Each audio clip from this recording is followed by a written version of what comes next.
ابراهيم بركاش والله you can't imagine يعني ابراهيم بركاش زبحال سبسي شعو غزيه كمزا عينت ملكت قانقا عمقت ناي فلط زلو وسب اندي علو انا قدامي شدشت دي شوعات قانقا يدزارب عربيኛ امحرኛ ትግርኛ ሳሆ انجلش فرنش ود حو حدا غزيون صحيفو سمع جرمن دي سبين ونزاركم بالنيرو ازيو نقوح تقادلين جفاوي من نيرو انا ذكرنا اشتو نيرنا بسمينان شمونتن سمينان تشعتن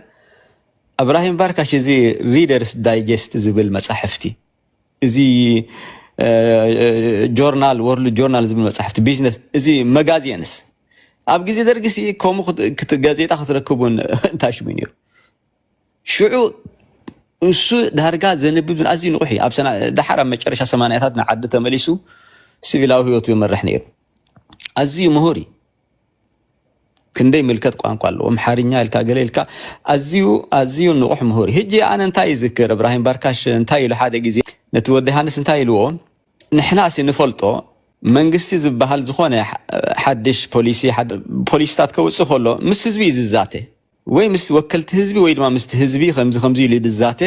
ሽዑቲ ህዝቢ ካደልየቱ ሃረርቱ ረብሑ ዝኾነ ይትገልጽ بخمسي نحنات زغبر نفلت ግን ከምቲ ትብሎ ዘለኹም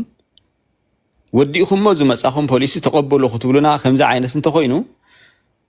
ንስኹም ንሕና ህዝቢ ኮንና ንስኹም ካ መንግስቲ ኮንኩም ኮሚል ተዛሪቦ ማለት ሸፋቲ ይኹም ይዝብሎ ዘሎ ኣነ ሄጂ ابراهيم بركاش ማአት ዘኪረዮ ሓደ ግዜ ኣብ ዩኒቨርሲቲ ከለኹ 2013 ከምዚ ኢንዳጀነስ ኤንድ ማይኖሪቲ ራይትስ ዝብል ዓውደ ትምህርቲ ወስድ ነይረ after indigenous and minority rights እንታይ ዝብል መሰላት ደቅባትን ገለዝብል ሄጂ ዝኾነ መንግስቲ ዝኾነ ሓድሽ ፖሊሲ ከምውጽእ ከሎ እቲኦም ደቅባት ወይ ድማ እቶም ዜጋታት ክልተ መሰል አለው ክልተ መሰረታውያን መሰላት አለው እቲ ትምህርት ዝብሎ ማለት ክምሊካ ዝበሃል as a theorist ናይ minority rights ዝውን አንቀጽ አብና ዩናይትድ ኔሽን አብና ውድብ ህብራት ሀገራት አንቀጽ ዝሰፈረይ መሰል ዜጋታት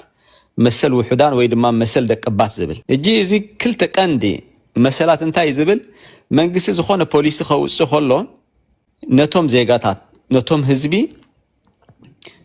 እቲ ህዝቢ ክልተ መሰል አለው ቀዳማይ right of participation to in decision making ይዝብለካ right of participation in decision making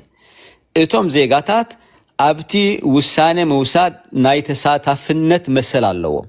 ዝኾነ ፖሊስ ክወጽእ ከሎ እቶም ዜጋታት ኣብቲ ውሳኔ ናይ ግድን ክሳተፉ መሰል አለው ይዝብል እዚ አንቀጽ ውድብ ህብራት ሀገራት ይሰፊል ዘሎ ኤርትራ አባል ውድብ ህብራት ሀገራት እንተኮይና ነዚ ክትግብሮ ይዝግባ ካልኣይ እንታይ ይብል right of consultation መንግስቲ ፖሊስ ክገብር ከሎ ነቶም ህብረተሰብ ነቶም ዝምልከቶም ህብረተሰብ ከማኽሮም አለው ከምዝን ሐስብ አለና እንታይ ይመስለኩም እጂ ዝኽልተ መሰላት መሰረታውያን መሰላት ናይ ዝኾነ ህብረተሰብ ናይ ዝኾነ ዜጋ ናይ ደቀባት ወይ ድማ ናይ ማይኖሪቲ ራይትስ ሄጂ ኣነ እዚ ሐሳብ ምሰንበብኩ ابراهيم بركاش ዘኪረ ማዕርኽ እንደ ንቁሓት ምኻኖ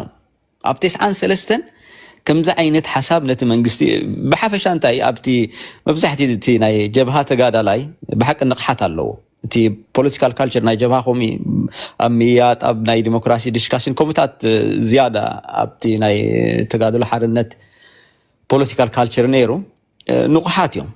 እጂ ዘረባ ابراهيم بركاش ማዕርኽ እንደ ዝሓለፈ ሰብ ዝነቕሐ ሰብ ምሁር ሰብ